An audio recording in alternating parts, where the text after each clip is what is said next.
ठिकाणी भाजीबाईचा चौक त्या ठिकाणी संगीत रचनेचा कार्यक्रम आयोजित करण्यात आलेला आहे। तो कार्यक्रम सायंकाळी 7 वाजता त्या ठिकाणी होईल। असे विविध कार्यक्रम या ठिकाणी आपण आयोजित केलेत। वेग समितीच्या वतीने व्याख्यानमाला देखील आपण आयोजित करणार आहोत। आम्ही सुभाष लोमटे, त्याच्यानंतर आम्ही त्या दिवशी प्रमुख कार्यकर्त्यांची बैठक झाली, रामबाईजी होते, सुभाष लोमटे होते आणि आम्ही 4-5 जण होतो। तर समितीच्या वतीनं व्याख्यानमाला व्याख्यान आयोजित करायचं आहे, परंतु 14च्या पूर्वी होणार नाही। आम्ही भालचंद्र मुनगेकर, उद्धव थोरात यांच्यासोबत फोनवर चर्चा केली आणि त्यांची तारीख उपलब्ध आपल्याला 14च्या नंतर होणार आहे। तर 20 असेल, 22 असेल, 23 असेल, तर त्या वेळेला आम्ही व्याख्यान देखील त्या ठिकाणी आयोजित करणार आहोत। तर दुसरं आमचं म्हणणं असं होतं की यावर्षी डीजे, मागच्या वर्षी जे मिरवणुकीमध्ये प्रचंड प्रमाणात डीजे होते आणि स्टेजवरचे डीजे, रस्त्यावरचे डीजे, तर त्यावेळेला अनेक कार्यकर्त्यांना, लहान मुलांना, अबालवृद्धांना त्या ठिकाणी त्रास झाला, वयोवृद्ध व्यक्तींना देखील त्रास झाला आणि बरेचसे लोक परत गेले। परंतु मिरवणूक पाहण्यासाठी लाखो लोक त्या रस्त्यावर येत असतात आणि म्हणून आम्ही मिरवणुकीच्यातील मंडळांना आम्ही विनंती करणार आहे, वास्तविक अरुण बोर्डे आणि आम्ही सर्व बसून आणखी एक मीटिंग करू आणि कमी आवाजाचे डीजे, जे साऊंड सिस्टीम जी याची डीजे असते, आता परवा सोलापूरला देखील तोच निर्णय झाला की कमी आवाजातील डीजे, कर्कश आवाजातील डीजे या ठिकाणी लावले होऊ नये। कमी आवाजात साऊंड असेल, बँड असेल, पारंपरिक वाद्य असतील, तर ते वाद्य जास्तीत जास्त मिरवणुकीमध्ये त्याचा उपयोग करावा आणि जनतेला त्रास होणार नाही आणि याची काळजी मात्र आम्ही निश्चित घेणार आहोत। तर त्या दृष्टीनं आमचं हे आव्हान आहे की मोठे डीजे पण मंडळांनी या मिरवणुकीमध्ये लावू नयेत, डीजे कमी आवाजातली डीजे त्या ठिकाणी लावावेत असं आव्हान देखील समितीच्या वतीनं आम्ही या ठिकाणी करतो।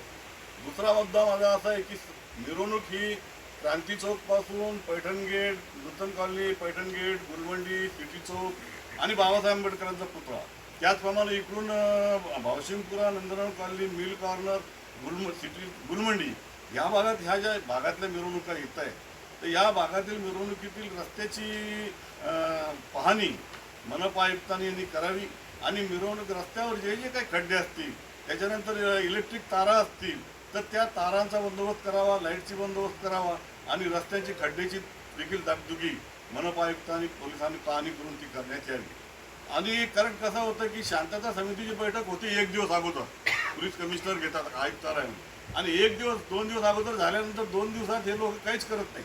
महापालिकावाले, हा आमचा प्रत्येक वर्षीचा अनुभव या ठिकाणी मी तुम्हाला सांगतोय। आम्ही बैठकीत कार्यकर्ते सूचना मांडतात की रस्त्यावर तारा लोटलेल्या आहेत, लाईट व्यवस्थित येत नाही, रस्त्यात खड्डे आहेत, तर हे अधिकारी काही ते व्यवस्थितपणे तिकडे लक्ष देऊ शकत नाही।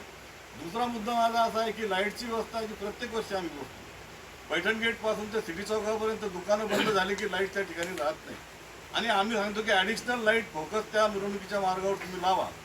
पोलिसांनी ते दक्षता घेतली पाहिजे आणि MSCB वाले घेऊन ते फोकस देखील ती लावली पाहिजे। बंद रहे और ये हर साल MSCB को मनपा आयुक्त के द्वारा हम कहते हैं, पर ये हर साल की तकलीफ है, वहाँ पे रोशनी दी नहीं जाती। जिस महामानव का हमारा बोलना सिर्फ उतना ही कि जो महामानव ने इस जग को रोशनी दिया है, उसकी जयंती पूरी धूम धड़ाके से रोशनाई में होनी चाहिए। 9 महीने के काम को 2 साल 2.5 साल होने आ गए और उसके बाद भी अभी बोल रहे हैं कि 9 महीने हमें और समय लगेगा। ये बड़ी शर्म की बात है कि महामानव का काम बजट है मत नहीं हो रहा। चाहे अपना बाबा साहब का पुतला हो, संभाजी महाराज का पुतला हो, अन्ना भाऊ साठे का पुतला हो, तीनों का बजट मंजूर रहने के बाद, फंड्स पड़े रहने के बाद अभी तक काम नहीं हो। क्या कारण है?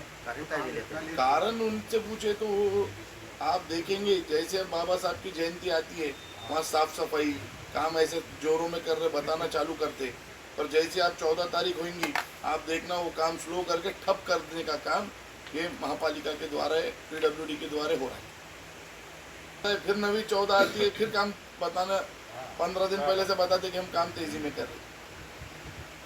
ये काफ़ी अड़चन चल रही है और ऐसा क्यों हो रहा है, इनसे कारण पूछे। हमें राजस्थान का वो पत्थर लगाना है, ऐसा लगाना है, ऐसा मनपा में जो हमारी जीबी हुई उसमें बोला गया, इसलिए हमें समय दीजिए और 9 महीने। पर ये काम जब आपको सब लगाना था, आपका पूरा समय 9 महीने का था, तो पहले आपकी तैयारी क्यों नहीं की? जिससे जनता में पूरी नाराजगी। आज शहर में बाबा साहब का एक ही बड़ा स्मारक हो, जब पूरी जयंती साजरी होती, वहाँ पर आप 2-2.5 साल से पूरे लोगों को, पूरे समाज को, पूरे शहर के लोगों को नाराजगी रखने का काम ये प्रशासन करता है। मागच्या वेळेस संजय जगताप यांनी उभं केलं स्मारक करना चाह रहे हैं यहाँ पर कि जो महामानव ने पूरे विश्व को रोशनाई दी है, आज उसकी जयंती बिना रोशनाई के गुलमंडी से लेके भड़कल गेट तक एक भी एमएससीबी का स्ट्रीट लाइट नहीं चलती है। रात को अड़चन इतनी आती है, सीनियर लोग रहते हैं, मृणुक में बुजुर्ग लोग रहते हैं, उनको चलने की तकलीफ, गड्ढे बुझने का काम, रोशनाई का काम, ये महापालिका ने आज ही इसका सूचना लेते हुए काम करना चाहिए, ऐसी हम नवे कमिश्नर साहब से अपेक्षा करते हैं। और महामानव की जयंती को जो रोशनाई है, सारे महामानवों के पुतले पर रोशनाई का काम महापालिका ने करना चाहिए, ऐसा हम विनंती करते हैं। और गुरुद्वारे का जो कार्यक्रम है वो आपको हमने बताया कि वहाँ पर पुलाव, मिठाई और शरबत पूरी 5 बजे से लेकर पूरी रात तक जितने भी लोग वहाँ से बाबा साहब को अभिवादन करने जाएंगे, उतनों का इंतज़ाम वहाँ पर किया गया है। स्टेचू का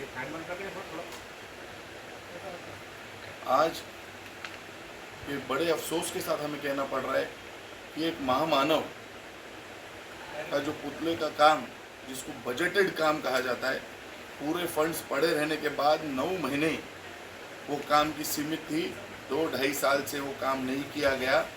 ये बड़े अफसोस के साथ कहना पड़ रहा है और इसमें पूरे समाज में लेके बड़ी नाराज़गी इस शहर में हो रही है, चाहे वो हमारे बाबा साहब का स्मारक हो, अन्ना भाऊ साठे का स्मारक हो, या हमारे छत्रपति संभाजी महाराज का स्मारक हो। ये सारे स्मारक क्यों देर हो रहे हैं, ये हमने जीबी में भी ये प्रश्न उठाया, पर हमें कोई भी बहाना बताकर समय हर बार ये प्रशासन मांगता है, जिससे शहर में नाराज़गी है।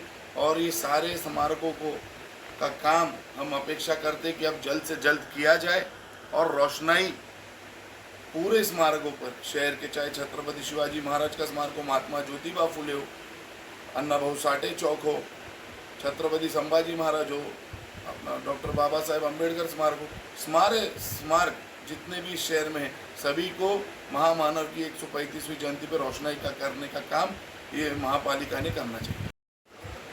यस विश्व रत्न डॉक्टर बाबा साहेब अम्बेडकर जी की 135वीं जयंती के मौके पर सर्वपक्षीय जयंती उत्सव समिति की तरफ से इस साल हर साल की तरह बड़े जल्लोष से सभी समाजों को एक साथ लेके जयंती साजरी करने का काम नियोजन कर रखा गया है। मैं आपको बताना चाहता हूँ कि 9 तारीख को शाम को 7 बजे सर्वपक्षीय जयंती उत्सव समिति का कार्यालय का उद्घाटन रखा गया है। 10 तारीख को हर साल की तरह पहला कार्यक्रम भंते जी को गौतम बुद्ध जी और विश्व रत्न डॉक्टर बाबा साहेब अम्बेडकर जी की जो लेनी है इधर, तो भंते जी को भोजन दान करने का कार्यक्रम रख के जयंती की शुरुआत हर साल की तरह होती है, उसी तरीके से की जाएंगी। 11 तारीख के दिन महात्मा ज्योतिबा फुले की जयंती को अभिवादन करते हुए ये काम शुरू होगा। 12 तारीख को सर्वपक्षीय के कार्यालय पे रक्तदान शिविर का आयोजन रखा गया है। 13 तारीख रात को भड़कल गेट पर भव्य आतिशबाजी का कार्यक्रम हर साल के तरीके केक काट के किया जाएगा। 14 तारीख सुबह 9 बजे अभिवादन सभा का कार्यक्रम रखा गया है। 14 तारीख शाम को 5 बजे सर्वपक्षीय जयंती उत्सव समिति की तरफ से गुरुद्वारा गुरु सिंह सभा के उधर मिठाई वाटप, पुलाव का वाटप और शरबत वाटप, ये जितने लोग वहाँ से पूरी रात तक जाएंगे उतने लोगों का इंतज़ाम वहाँ पर रखा गया है। 14 तारीख शाम को 6:30 बजे जयंती को पुलिस कमिश्नर आयुक्त साहब के माध्यम से साथ में मान्यवरों को लेके झंडा बता के निर्णय की शुरुआत की जाएंगी। और 16 तारीख के दिन संगीत रजनी का कार्यक्रम उस्मानपुरा भाजीभाई पुतले चौक पर रखा गया है। ये सारे कार्यक्रम और जैसे ही प्रबंधकारों का समय मिलेगा, बड़ी व्याख्यान माला 14 तारीख के बाद रखी जाएगी, चाहे वो 20 तारीख का मिलो या 22 तारीख, उस हिसाब से रखी जाएंगी। आज विश्व रत्न डॉक्टर बाबा साहेब अम्बेडकर